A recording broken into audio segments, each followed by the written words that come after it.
Howdy, my name is Mackenzie Franklin from SideGame LLC here in Colorado Springs, Colorado.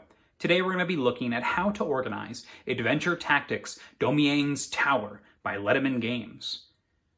As you'll notice right off the bat, we have two binders that we're going to be using in addition to the box that the game originally comes in. Now this has no lid lift, but the game itself will require two of these books in order to be organized very well.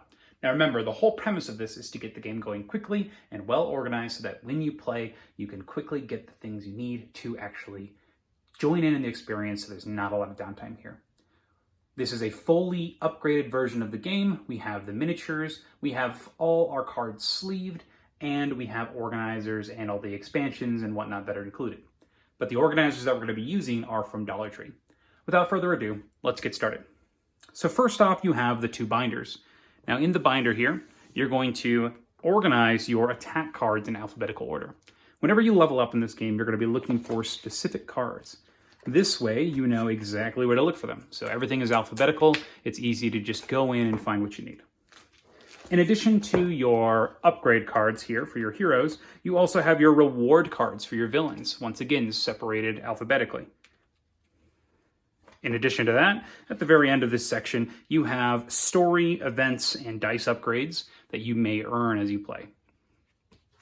In the second binder here, we have our upgrade paths for each of the heroes. So you have the archers' basic cards and their basic mini cards.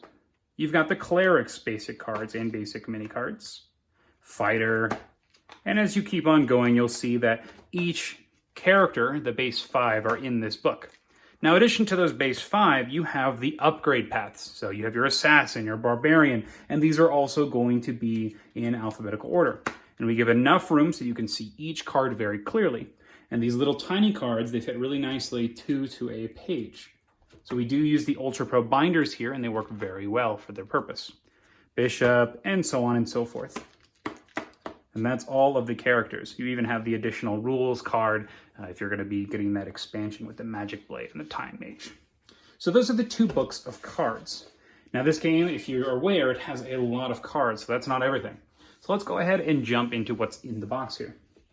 We'll open up the main box, and as you see, we have the rule book, the scenario book, the side quest guide, and the additional leaflet that explains the classes, all on the top here. On the bottom, we have some organizers from Dollar Tree. They're $1 a piece, but they're going to let you get started very quickly. So we have a small box here that's going to contain these smaller tokens, and this includes the health markers, the status conditions. You have little blob tokens and minion tokens. You also have walls and these bone things. You've got the dice reminder tokens, the child of prophecy tokens in here. You've got the health markers. So that's all easily accessible here. Now this container, you can get a bag and it'll work just the same, but this container is from Chip Theory Games. We had a bunch of extra after moving too many bones to the trove chest, so we just use this to display the dice nicely.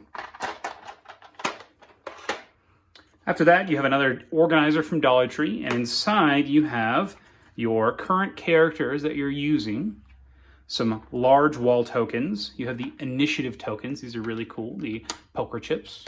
You've got the small boss characters.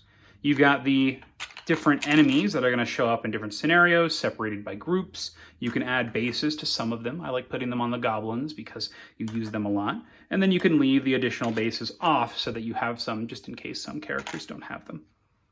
So that's that container. Underneath that container, you have all of the map boards. So these are for all of the different scenarios. They're all those double-sided tiles. You have the tuck boxes over here on the left. Now, if you're using sleeves, they do not fit in these tuck boxes, but these are nice. I do like the artwork. They help you remember which character you are in, but we have not used them. You've got the additional miniatures. These include summons and any of the boss characters or characters you're not using. You have the large boss miniatures. These are going to be in a plastic bag here. And underneath all that, you have the character boards. I like to put them face down, and if there's some silica gel in here as well, that way these will hopefully lose some of the warping. They were warped pretty bad when they arrived. So we've got all the different character boards on the bottom here. After that, on this right side, you'll see that we simply took a piece of cardboard and laid it up.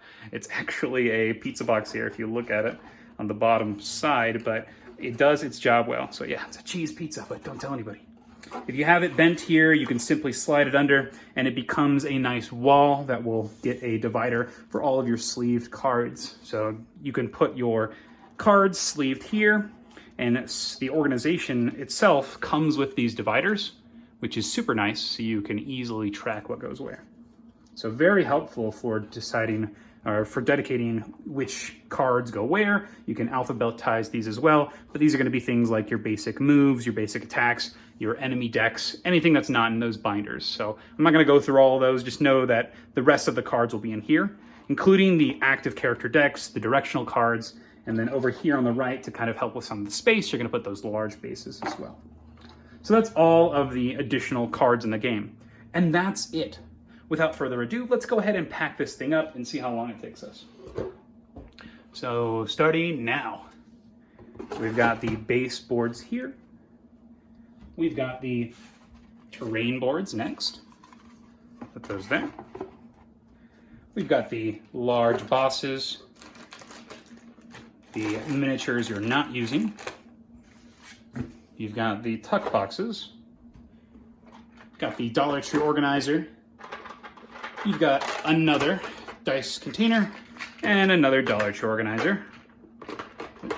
Just stack those. And then lastly, you're going to put the rulebook and all the other paper components. And that is less than a minute put away, about 49 seconds there. And that is Adventure Tactics Domianne's Tower.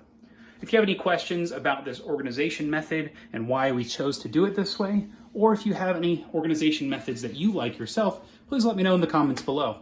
I hope you found this video useful, and if you have any other questions, feel free to ask. Thanks so much for watching. SideGame Strong.